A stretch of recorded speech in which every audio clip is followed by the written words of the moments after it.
Welcome to A Taste of AZ podcast. My name is Luke Irvin, and today we've got an epic episode lined up for you. But before we jump into that, just want to let you guys know real quick, we've got some brand new merchandise up on our website, including these Thanks for Supporting Local hats and 2 new shirts as well. If you like today's episode, please also leave us a review on your favorite podcast app, subscribe to our YouTube channel, and follow our email newsletter. With nothing else to say, let's jump into today's episode. Hello, A Taste of AZ listeners. I am your host today, Luke Irvin, and we are at an Indian restaurant in Chandler, right, is the city that we're in? And I'm going to have you guys go ahead and introduce yourselves and where we are today. We are at Feringhee Modern Indian Cuisine. We are located right next to Chandler Fashion Mall. And we are a very new restaurant, opened recently 4 months ago. It's a Indian modern cuisine where we are upscale fine dine. And we have one of the top chefs, who has internationally renowned. And we are here to make an impact in the valley and see what best we can do in the Indian cuisine. We want to show the Phoenix. And, awesome. And what was your name? My name is Madhvi Reddy. I'm the president and the founder of the company. Well, congratulations on the opening of your new restaurant. Thank you. And I'll have you go ahead and introduce yourself. Hi, my name is Karan. Full name is Karan Mittal. I am born and brought up in Delhi, and I am the head chef of Feringhee Modern Indian Restaurant in Chandler. So we are very excited to showcase the Indian food through a modern lens out here. It's been 4 months, and we're very grateful that we've got a great response. I come with a lot of international exposure, working from New York to San Francisco to Ireland to London. Wow. So I'm bringing a lot of complexities, a lot of different flavors into our cuisine, just making sure that we pay homage to our diversity of the culture. And since we are in Arizona, we use a lot of local and seasonal ingredients, and that's what I think makes us stand out, using a lot of seasonal produce. And that's what makes us completely different, and that's what we really want the diners to experience, is a culinary gastronomy experience through an Indian light in our restaurant. And so what are some signature Indian dishes that you guys have on your restaurant that people may or may not be familiar with? Yeah, I think we have a lot of signature dishes. All of the dishes in our restaurant or in our menu are all inspired from classical Indian dishes. Okay.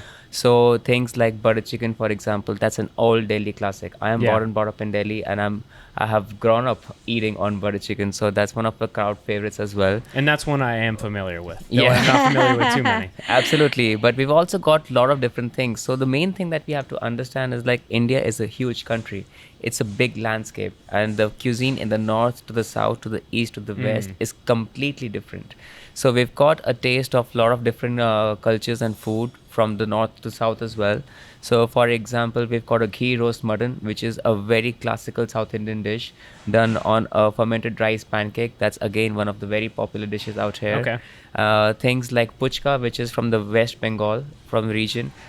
These are like puffed shells with the filling inside, and you've got a water that you put inside and have as a mouthful. So it's like an experience of different flavors, explosions in the palate. And that's like one of the most popular street foods. We've just done it in a refined manner where we have 3 different waters to choose from, so that every single bite is like a different explosion of complexity on the palate, making it very, very interesting on every single bite. And same, like, we've got a lamb rack, which is from Kashmir. And that's from like the northern part of India. So it has a char grilled lamb rack done with a very saffron, yogurt, bone marrow sauce with a tempered potato mash, and all coming in from that particular region. Okay. So those are like couple of our crowd favorites in our menu. So you mentioned the butter chicken that you grew up eating. Is most of your menu dishes that you both grew up eating and enjoying? Yes, we did. Yeah. If you talk about puchka is something I've really grew up with, right? And if you look at how we used to serve and eat puchka, was completely different. It's from a big pot from the street side. You just fill it in the puchka, and just gulp it, right? That experience, our chefs literally elevated it so well that, how sophisticated, and we kind of proud of what kind of that cuisine is, and we kind of presented it so well that even I myself is today, what the chefs have done is very proud of puchka today, Nice. 3 nice flavors, modern flavors, along with the traditional flavor. You have 3 kinds of waters in there too. I would like you to try it today. I would love to try it. Yeah, absolutely. Yeah. So you mentioned some kind of street food ones, but then you have lamb as well. Is that street food in India, or is that kind of more elevated than fare like that would be? So I would say so the lamb is mostly you cannot find that more in street food. It's more that you find in households, and Okay. especially like since we are now in winters and things like especially in north of India, that's extremely cold weather. Thing like Kashmir, from where the lamb rack is from, over there lamb and sheep is really popular because it's really cold and you want the warmth of the lamb or the red meats over there. Sure. So the red meats is pretty prominent in that region, but in every household you'll find a different curry of lamb or sheep or mutton in the households, and this is just one of the thousands of different lamb dishes that we have in Sure. only one particular region of India. So definitely, I would say more of the street food in India, you'll find a lot of vegetarian options, and that's what even if you look at a menu, we've got an amazing array of vegetarian options for the diners to try in. Right. Yeah. Why is that? I think it's also because of like India. If you see, like a lot of people are vegetarians. Like talking about myself, like my parents are vegetarian, and I've grown up eating vegetarian food at home. But vegetarian food in Indian cuisine is a different world altogether. You've got Correct. thousands of vegetables, and all of those vegetables can be made in 1,000 different ways. And we've got legumes, we've got pulses, we've got beans, we've got so many different variations that it's a whole cuisine in altogether. And I think because of that, I think street food has become more of vegetarian because that's what majority of the population has been grown up eating. Well, and it seems like, in America, our food is very classified by lots of meats and frying things, right? But in my limited experience with Indian cuisine, it is more about the spices and the produce and things like that. Is that a correct characterization? I would say, like, when it comes to frying, we love fried stuff. Okay. Like, absolutely. We have a like, lot of fried stuff in our meals, Like yes. a lot of street food, a lot of things cooked at home, a lot of my personal favorites. We love fried stuff. Okay. Like, Correct, we correct. can't. I think that is something in every single cuisine all over the world. Something Sure. that's fried, I think, just becomes like. How could you not like fried food? I know, It's so right? I delicious. know. No, Exactly. we had like it's not only the vegetarian, even the non-vegetarian, like especially tandoor chicken, like a whole tandoor hanging out in the streets as a street food was also very popular, which we do it little sophisticatedly here nowadays. But tandoor chicken is also something street style food. So there are a lot of streets. So for example, then we have Feringhee chaat, which is also a street style food. You know, it is really elevated such a way. Karan can explain how nicely that whole cuisine has transformed from traditional to more modern. Is something we are very proud of in our restaurant. You know. Sure. Yeah. Well, and street food is like very, very ingrained in a lot of cultures, but in Indian culture in particular, right? Like if you're walking around Phoenix, you can go into restaurants and things like that, but you're not seeing street food vendors all over the place. No. Where maybe New York kind of has a little bit more of Little that, bit but more, yeah. generally across the United States, especially in places like the Midwest, that's just not a thing. So why do you think street food is so prevalent in India? I think it's also It's the because of the population. Yeah. Population, Exactly. affordability, Yeah. easy accessible, because people can afford and people can grab and go. Sure. The morning you wake up 4 a.m., you see a lot of tea stalls open, there's so much labor going out. So the street food has a different kind of a perception in India. It is a necessity more than kind of a fancy thing there. Sure. You know? You can only fit such a kitchen Yeah. into such a space. It's Yeah. very tight there from what I've Yeah. seen. So there was a dish that you mentioned specifically that you guys have elevated. Do you recall what it was that you mentioned just a moment ago? The Feringhee chaat. Would Yeah. you explain what that dish is? So Feringhee chaat, so it's a very interesting dish. So let's go back to the basics. The word chaat, right? So the word chaat, when you translate into Hindi, it literally means lick. So it has so many different flavors. It's got sweetness, it's got saltiness, it's got crispiness, it's got freshness, it's got tanginess, it's got so many different flavors that you just end up licking the plate. And that's what has become a generic dish as chaat. And there are so many different preparations that we have under that category. So one of the classical dishes that we have in Delhi, for example, is the potato tikki, is the Aloo Kitiki, which is basically like a potato cake which is slowly seared in clarified butter until Ooh. it's really, really crispy Crisp. on the outside, and then it's just smashed between the fingers, and then it's served with some tamarind chutney, some mint chutney, some sweet yogurt, some pomegranates, some little crisps of vermicelli, Ooh. and fried spinach leaves all over. And when you have it together, so is a explosion of flavors, and at the end all you want to do is just lick up Lick the plate. Yeah. So the same kind of dish we're doing out here. So we make the potato tikki in the same exact manner using the same recipe that my grandmom still makes at home. And the only thing is we just elevating it by having yogurt, the same yogurt that we put inside the chart. We make it into a siphon, make it into a mousse.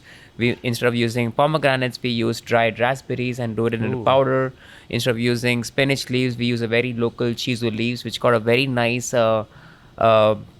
freshness to it, and we make it into a tempura.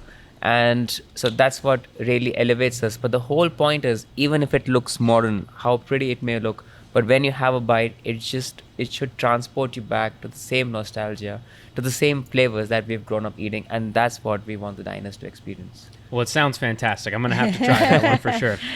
Yeah. So, for you, where did you grow up, and what was the food like there, and kind of how does that intertwine to this restaurant? I basically grew up in a farming community. My father Okay. is, we had lands and we had orchards and we grew all kinds of crops. I grew up with farming, and I always had the part I grew up with was cooking, lavish dinners, guests, hosts. Guests is treated as God. It's called Atiti Devo Bhava. That's what we say in India. Okay. So we just have guests, and guests don't come invited, they just come uninvited, but you see feast every time, every day, kind of a thing. So I had that passion of food. It's all in me. I always wanted to be part of agriculture, farming, and it's that's where my initial interest was, growing up with farming, food and meals, and kind of partying and all that. And I did my agriculture BSc, and I've done my MBA to make some career, and to join a company where I can make an impact in agriculture industry. But then I got married and I moved here, and still was not able to, still had a dream of doing something. 7 years ago I started my first business as pastries and chaat in the valley. So we grew up into multiple franchises. Still, I was feeling there's something missing, something better we have to do in Phoenix. I've seen in New York, in San Francisco, we were always feeling there's a lot happening and people are appreciating more modern food and on par with mainstream.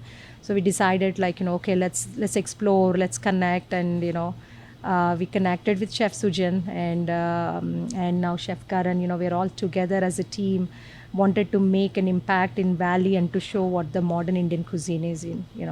Absolutely. Yeah. Well, and it's interesting too, because you said you studied agriculture and Yes. whatnot, and you Yes. land in Arizona, a place Yes. that is very agriculture Yes. focused. Yeah. Does any of that come into play, whether through the restaurant or anything else, just out of curiosity? No, I mean, I haven't really explored much. I do my backyard gardening. Okay. We actually have pistachio and pecan farms. Oh, That is really? my first interest, and we went all the way south and we started exploring agriculture part of to get into more farming. We thought physically we cannot do it, but we have somebody doing it for us. And Okay. so, but even then, that's not something where I can be 24/7, trying to enjoy that every day. So that's when I thought of having our small restaurant and be part of it and enjoy. And while I was doing so much, and I thought we can do even better. Let's do even better, and let's try to be. Why not Indian cuisine be like any other popular Western restaurants? That was the only dream I had to keep pushing myself with family support and friends support. I could. And after meeting Chef Sujan with his energy and what he's done in the country, then it was, I was feeling that my dream is going to come to reality. And you can see that we are here with a great team to serve Absolutely. Phoenix community with a great Indian cuisine. So when you were brought on and were helping build the menu, what does that process look like? How are you selecting certain dishes and putting your spin on them? So I think it all started with understanding the demography, understanding what kind of the best restaurants are there in the valley, the kind of produce they're using. Yes. Then I've gone to different farms to see what kind of seasonal produce is being grown, and I went to a lot of different suppliers and saw their manufacturing units to have a study of what all are really popular, what are the ingenious ingredients here, and then I went on to making the menu based on that. So we have the first menu draft that was a summer menu. Now we're exploring into winters. So now in the month of December, you'll start to seeing a lot of winter produce into our Sure. menu, a lot of different additions into our menu. Which would be And like the squash kofta, right? for Is that what it example, is? yeah, so like that, I think that's one of our very classical dishes. And since we use seasonal squash, so summer squash is different and winter squash is different. And I think that is one of the dishes which is gonna be on the menu for a little while. I don't want to upset the guests coming in, That's most the popular, regular guests yeah. coming in. But the whole point is we use summer squash in summers, we use winter squash in winters, and both have distinctive flavors. And I think the dish is just based on the celebration of squash and how the sweetness of squash really balances out with the earthiness of the spinach and the fenugreek in a very harmonious and a very delicious manner. So when you make that shift from summer squash to winter squash, are people asking why does the dish taste different? Are they excited to see that seasonality? Because it sounds cool to do that, right? And I'm sure there are many other reasons than it just sounding cool. But how do people actually respond to that when you execute it? So that's a part of our responsibility to tell the guests like where this stuff is sourced from. For example, in summers we used to use a lot of kumquats, which are very summery ingredients. We used a lot of squash blossoms. We have a tie-up with the farm called Steadfast. So Yes. we keep on updating our menu according to the availability from the farm. And I think that's what really makes us very distinctive, because there are hardly few restaurants who actually go to the farm and actually understand how the produce is being grown and what's the best in the season. And now since we are in winters, so we are very excited to use a lot of winter stuff into our menu, and we are again getting amazing products from a lot of different suppliers. Like for example, we have a supplier only for wild foraged mushrooms. So we have a dish on the menu which is a wild mushroom kebab, which is topped with cordyceps. So cordyceps are wild mushrooms. Is that Haifa that you're getting the mushrooms Yes, from? Yeah. exactly. Okay. Yeah. So that's amazing that we are getting such a great support from local community, and that's what we really want to keep building up. Well, and I think that's something that is being more and more appreciated and understood. And places like Steadfast are gaining more and more recognition.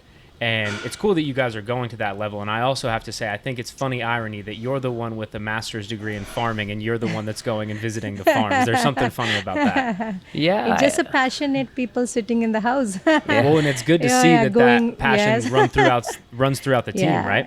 Yeah, absolutely. I think for us, it's the produce is really important. It Yes. all starts the best of the best produce, and Totally then agree. we have to marry the best of the best produce with the best of the best Indian food, and that is exactly what modern Indian food is all about. It's not about deviating from the traditions. It's all about bringing the traditions just in a new light. Well, and it's very cool that you're working with Steadfast, because I imagine there's a lot of overlap of the vegetables that you would traditionally use in India, but also to take those dishes and work with a local farmer here, it makes it like a truly Arizona dish as well. And Yes. that's one of the coolest parts of Arizona is it really is becoming more and more a melting pot of food. You have your places Nice. like New York and California that have been that for a long time. Correct. But I mean, 100 years ago, it was just a bunch of cowboys out here and nothing much else going on. It's crazy to see how much it's changed. Right. Yeah. How long ago did you come to Arizona? It's about 12 years now. Okay. Yeah, I lived in Philly for a while. Okay. So then we moved here. And since then, yeah, I love Arizona. I'm Arizonian now. Yeah. So, Yeah. as kind of a worldly traveled person, what is unique about Arizona and what kind of reminds you of other places that you've been to as well? No, definitely this is more closer weather to where I grew up. Oh, really? I don't have winters and I'm happy about it. No snow, I'm very happy about it. I'm not a big fan of winter, but I appreciate just play and be there for a day, but not live with it. I was in Philly living for 4 or 5 months with winters and shoes and bundle up yourself, little kids. It was a little hard on us because we're not used to winters. We grew up in southern part, Hyderabad, that's where we grew up. And it was always throughout the year, except for winter, it's a little bit chilly, but not that severe winters like what we see here. So that's one of the reasons we moved here, and we're very happy as a family here living in Arizona. That's awesome. Yeah. And so, you've come here more recently, correct? Yes. So, where were you before here? So I was in Ireland, Dublin for 4 years Really? before this. Yes. And so, also a worldly person yourself, what do you like about Arizona? Is it very unique to you? I think the people here are really warm, Nice. really welcoming, And personally, I'm not a huge fan of the summer heat. Yes. But having said that, I think it's there's an abundance of very good agriculture here. The land is abundant here, and people are really nice. I think that's what really stood out for me, even right now. Like when we get the love and the support of all the local native Arizonians out here.